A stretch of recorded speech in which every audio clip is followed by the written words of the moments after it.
नमस्कार दोस्तों, मैं योगेंद्र पाल एक बार फिर आपका स्वागत करता हूं योगीज गाइड टू द्रुपल 7 में। अपने इस वीडियो में मैं बात करूंगा फोरम मॉड्यूल के बारे में। आपने काफ़ी बार सुना होगा फोरम्स के बारे में। कई फोरम होते हैं जहां पर आप अपने सवाल पूछ सकते हैं, कई लोग आपके सवालों के उत्तर दे सकते हैं। इसके अलावा आप भी किसी फोरम में दूसरे लोगों द्वारा पूछे गए सवालों के उत्तर दे सकते हैं या फिर कोई चीज़ डिस्कस कर सकते हैं। वह सुविधा द्रुपल में आपको बाय डिफ़ॉल्ट मिलती है, लेकिन वह मॉड्यूल इनेबल नहीं होता है। तो आप अगर फोरम मॉड्यूल को इनेबल करना चाहते हैं तो आपको मॉड्यूल्स पर जाना होगा। मॉड्यूल्स पर जाने के बाद आपको फोरम नाम का मॉड्यूल सर्च करना होगा। तो ये देखिए, ये है फोरम मॉड्यूल और ये क्या करता है, प्रोवाइड डिस्कशन फोरम। तो इसको हम चेक कर देते हैं, इससे यह मॉड्यूल इनेबल हो जाएगा और सेव कॉन्फ़िगरेशन पर क्लिक कर देते हैं। यह देखिए, the configuration options have been saved. इसका अर्थ है कि फोरम मॉड्यूल इंस्टॉल हो चुका है। एक बार सर्च कर लेते हैं फोरम, तो यह देखिए फोरम मॉड्यूल इनेबल हो चुका है। अब चलते हैं इसके कॉन्फ़िगरेशन ऑप्शंस पर, लेकिन उसके पहले मैं आपको दिखा देता हूं कि हमारी वेबसाइट पर फर्क क्या पड़ा है। तो अब अगर आप ऐड कंटेंट में देखेंगे तो एक नया कंटेंट टाइप ऐड हो चुका है, फोरम टॉपिक, जो आप क्रिएट कर सकते हैं। अब हम इस फोरम के कॉन्फ़िगरेशन ऑप्शंस पर जाते हैं। तो कॉन्फ़िगरेशन ऑप्शंस में यहाँ पर आपको दो लिंक मिल रहे हैं। पहला है ऐड कंटेनर, दूसरा है ऐड फोरम। तो ये समझने के लिए कि कंटेनर क्या होता है, फोरम क्या होता है, हमको एक कंटेनर ऐड करना होगा। तो इस पेज पर सबसे ऊपर लिखा है फॉरम्स कंटेन फोरम टॉपिक्स। तो फोरम के अंदर फोरम टॉपिक्स क्रिएट किए जा सकते हैं और containers to group related forums, और कंटेनर को आप फोरम्स को ग्रुप करने के लिए इस्तेमाल करिए। तो कहने का अर्थ है सबसे टॉप पर है कंटेनर, कंटेनर के नीचे है फोरम और फोरम के अंदर आते हैं फोरम टॉपिक्स। तो एक कंटेनर के अंदर कई फोरम हो सकते हैं और एक फोरम के अंदर कई फोरम टॉपिक्स हो सकते हैं, और यह एक फोरम है। तो अभी तक यहाँ पर कोई भी कंटेनर नहीं है, तो हम एक कंटेनर ऐड करते हैं। तो मैंने क्लिक किया कंटेनर पर। कंटेनर को आप इस तरह मानिए कि जब आप ग्रुप करना चाहते हैं कई फोरम को एक जगह। उदाहरण के तौर पर मैंने इस कंटेनर को नाम दिया सी या फिर प्रोग्रामिंग लैंग्वेज। प्रोग्रामिंग लैंग्वेज मैंने इस कंटेनर को नाम दिया है, और यहां पर मैंने लिखा है डिस्क्रिप्शन में आस्क योर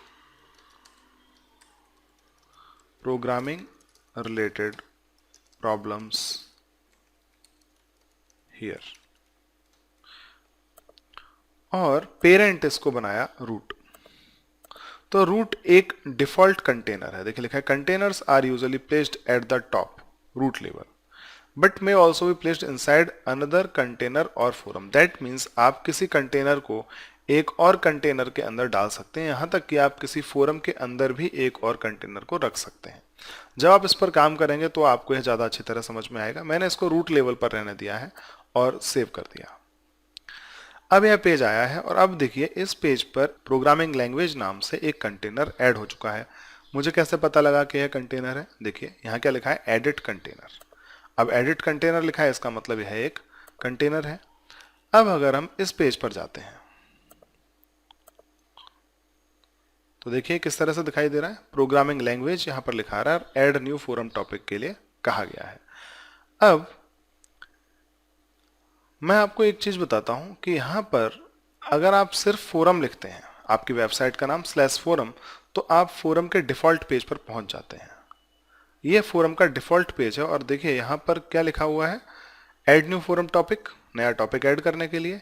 यहाँ फोरम का नाम दिया है जनरल डिस्कशन और यहाँ पर कंटेनर का नाम दिया गया है। देखिए फोरम के अंदर टॉपिक्स हो सकते हैं, इसलिए यहाँ 0 लिखा है, यहाँ भी पोस्ट के नीचे 0 लिखा है। लेकिन कंटेनर के अंदर ना ही टॉपिक हो सकते हैं ना ही पोस्ट, इसलिए यहाँ पर टॉपिक के नीचे ना ही कोई नंबर है ना ही पोस्ट के नीचे कोई नंबर है। तो हम अभी अभी एक प्रोग्रामिंग लैंग्वेज टाइप का कंटेनर बना चुके हैं। अब हम इसके अंदर एक फोरम ऐड करते हैं, प्रोग्रामिंग लैंग्वेज कंटेनर के अंदर एक फोरम ऐड करते हैं। तो मैंने ऐड फोरम पर क्लिक किया और इसको नाम दिया सी, और यहां पर लिखा ask C programming problems in this forum. हम क्या बना रहे हैं, फोरम बना रहे हैं, इसलिए मैंने यहां पर क्या लिखा है, फोरम लिखा है। अब हमको यह निश्चित करना है कि ये फोरम, सी नाम से हम जिस फोरम को बना रहे हैं, इसका पेरेंट कौन होगा। तो इसको हम प्रोग्रामिंग लैंग्वेज कंटेनर के अंदर रख रहे हैं। मुझे उम्मीद है अब आपको कुछ समझ में आया होगा कि कंटेनर का मतलब क्या है। तो एक प्रोग्रामिंग लैंग्वेज कंटेनर है और उसके अंदर हमने सी नाम से एक फोरम बना दिया है। अब अगर हम इस फोरम पेज को रिफ्रेश करते हैं तो देखिए यहाँ क्या लिखा है, प्रोग्रामिंग लैंग्वेज, ये कंटेनर का नाम है और इस कंटेनर के अंदर एक फोरम है सी, जहां लिखा है कि आप सी प्रोग्रामिंग की प्रॉब्लम्स को यहां पर पूछ लीजिए। एक और फोरम ऐड करते हैं, इसको हमने नाम दिया C++ और यहां पर लिख दिया ask your C++ problems here.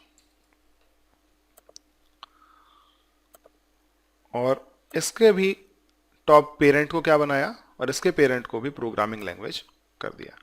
तो प्रोग्रामिंग लैंग्वेज के अंदर यानी प्रोग्रामिंग लैंग्वेज कंटेनर के अंदर अब टोटल 2 फोरम हो चुके हैं, C और C++। तो अब अगर हम इस फोरम पेज को रिफ्रेश करते हैं तो यहां पर आपको 2 फोरम दिखाई दे रहे हैं।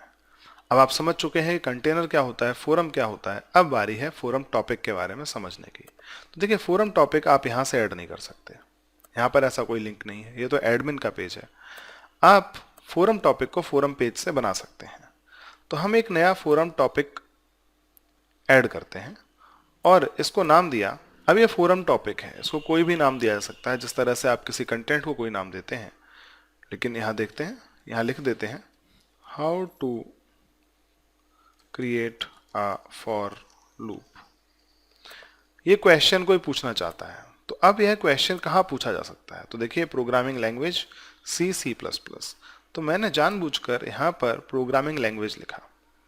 प्रोग्रामिंग लैंग्वेज क्या है, कंटेनर है, और ये बॉडी में डिटेल क्वेश्चन लिख दिया, I want to know about loops in general. ये एक बॉडी हमने बना दी फोरम टॉपिक की और इसको सेव कर दिया। याद रखिएगा फोरम टॉपिक जब आप बना रहे हैं तो उसमें कमेंट हमेशा ओपन ही रखने पड़ेंगे आपको, और हम इसको सेव कर देते हैं। तो देखिए क्या एरर आई है, the item programming language is a forum container not a forum. तो इसका अर्थ ये हुआ फोरम टॉपिक को सिर्फ और सिर्फ फोरम के अंदर ही रखा जा सकता है, कंटेनर के अंदर सिर्फ और सिर्फ फोरम हो सकते हैं।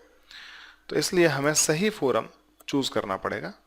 तो हमने यहां C लिखा और अब मैं इसको सेव कर देता हूं। इस बार यह फोरम टॉपिक बिना किसी एरर के क्रिएट हो चुका है और आप यहां देख सकते हैं कि होम फोरम्स प्रोग्रामिंग लैंग्वेज के अंदर C में यह क्वेश्चन पूछा गया है। क्वेश्चन है how to create a for loop. किस फोरम के अंदर पूछा गया है, C फोरम के अंदर पूछा गया है। और यहां क्या पूछा गया है, I want to know about loops in general. अब कोई और व्यक्ति इस क्वेश्चन को आंसर कर सकता है, तो सब्जेक्ट कंपलसरी नहीं है, कमेंट में लिखा जा सकता है you should learn about iterative control structures और सेव कर देते हैं। देखिए यहां पर कई ऑप्शंस हैं, फिल्टर्ड HTML, फुल HTML और प्लेन टेक्स्ट। ये आप अच्छी तरह समझ चुके हैं, ये मैं आपको टेक्स्ट फॉर्मेट के वीडियो में बता चुका हूं। मैंने इसको सेव कर दिया। तो ये था उस फोरम के लिए आंसर। देखिए अब मैं आपको फोरम पेज एक बार फिर से दिखा देता हूं। तो हमारी वेबसाइट का नाम /forum। तो अब आप देखिए कि C फोरम के अंदर कितने टॉपिक्स हैं, 1 टॉपिक है। कितने पोस्ट हैं, 2 पोस्ट हैं। तो यानी कि जो फोरम टॉपिक पोस्ट किया गया उसको एक पोस्ट बोला गया और जो कमेंट उसके लिए डाला गया उसको दूसरी पोस्ट माना गया। लास्ट पोस्ट किसने की है, बाय एडमिन 14 सेकेंड्स एगो। तो अब अगर आप C फोरम के अंदर जाते हैं तो आपको उन सभी टॉपिक्स की लिस्ट मिल जाएगी जो क्रिएट किए गए हैं। तो यहाँ लिखा है how to create a for loop. अगर और भी टॉपिक क्रिएट किए जाते तो वह इसके नीचे आते। कितने रिप्लाईज किए गए हैं वो भी सब यहाँ पर आते और लास्ट रिप्लाई किसने और कब किया वह भी यहाँ पर दिखाई दे रहा है। तो मुझे उम्मीद है आप समझ चुके हैं कि फोरम मॉड्यूल क्या काम करता है, आप किस तरह कंटेनर बना सकते हैं और किस तरह फोरम बना सकते हैं, और फोरम के अंदर फोरम टॉपिक्स किस तरह क्रिएट किए जा सकते हैं। अब हमको देखना है कि यह मॉड्यूल यानी कि फोरम मॉड्यूल क्या क्या परमिशंस लेकर आता है। तो चलते हैं पीपल पर और परमिशंस टैब पर, और यहां पर हम सर्च करते हैं फोरम। तो देखिए फोरम में पहला जो परमिशन है वो है एडमिनिस्टर फोरम्स। तो एडमिनिस्टर की फोरम आप सिर्फ एडमिनिस्ट्रेटर को ही दें तो हमेशा ज़्यादा अच्छा है। अभी हाईलाइट करते हैं सभी को और देखते हैं अगर और कोई ऑप्शंस फोरम की वजह से आए हैं तो देखिए ये आए हैं। तो फोरम टॉपिक कौन क्रिएट कर सके, आप क्या चाहते हैं कि सिर्फ रजिस्टर्ड यूजर्स ही आपसे सवाल पूछ सकें या फिर कोई भी पूछ सके। अगर आप चाहते हैं कोई भी पूछ सके तो आप एनोनिमस यूजर को भी क्लिक करिए और ऑथेंटिकेटेड यूजर को भी करिए। अगर आप चाहते हैं कि सिर्फ स्टूडेंट सवाल पूछ सकें तो आप स्टूडेंट पर क्लिक करिए। एडमिनिस्ट्रेटर को तो ये सभी राइट्स आप बाय डिफॉल्ट दे ही दीजिए। तो मैं चाहता हूं कि कोई भी हमसे सवाल पूछ सके। अगला है एडिट ओन कंटेंट। तो एडिट ओन कंटेंट के राइट मैं सिर्फ ऑथेंटिकेटेड यूजर्स को ही दे रहा हूं। एडिट एनी कंटेंट, ये राइट सिर्फ एडमिनिस्ट्रेटर के पास है। डिलीट ओन कंटेंट, कौन खुद का कंटेंट डिलीट कर सके, मैंने किसी को भी ये राइट नहीं दिए। एंड डिलीट एनी कंटेंट के राइट भी सिर्फ एडमिनिस्ट्रेटर के पास है। और अगर हम देखते हैं, अब और देखते हैं कि क्या और भी फोरम से रिलेटेड परमिशंस हैं।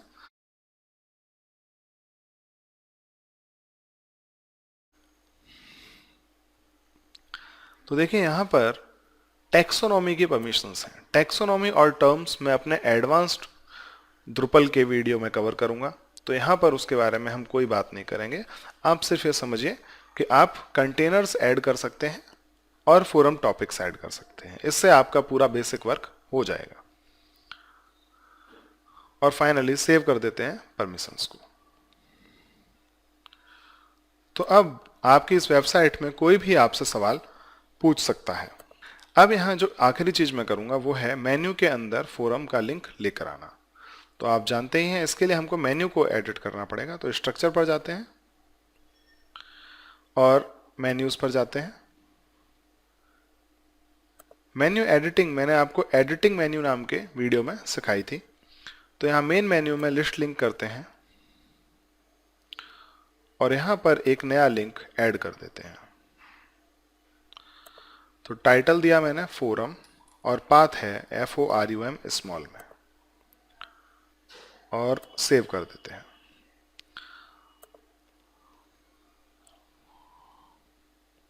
तो देखिए सबसे आखिर में फोरम आ चुका है, जो थोड़ा गलत है, मैं सबसे आखिर में ऐड नहीं करना चाहता। तो इसलिए मैं फोरम को कॉन्टेक्ट अस से पहले डाल देता हूं। इनफैक्ट ब्लॉग से भी पहले इसको रख लेते हैं और अब सेव कॉन्फ़िगरेशन पर क्लिक करते हैं। यह पूरी तरह से आपके ऊपर है कि आप किस मेन्यू को किधर रखना चाहते हैं। तो अब होम पर अगर जाएंगे तो हमको फोरम का लिंक यहीं पर मिल जाएगा और इस पर क्लिक करने पर फोरम का पेज ओपन हो जाएगा। आप चाहें तो अपनी वेबसाइट में और भी कंटेनर्स और भी फोरम ऐड कर सकते हैं। तो मुझे उम्मीद है कि आपको फोरम के बारे में समझ में आया है और अब आप द्रुपल के जरिए बनाई जाने वाली किसी भी वेबसाइट में डिस्कशन फोरम को ऐड कर सकते हैं। अब मिलूंगा आपसे अपने अगले वीडियो में जिसमें मैं आपको बताऊंगा फीड एग्रीगेटर मॉड्यूल के बारे में। तब तक के लिए इजाजत दीजिए। नमस्कार।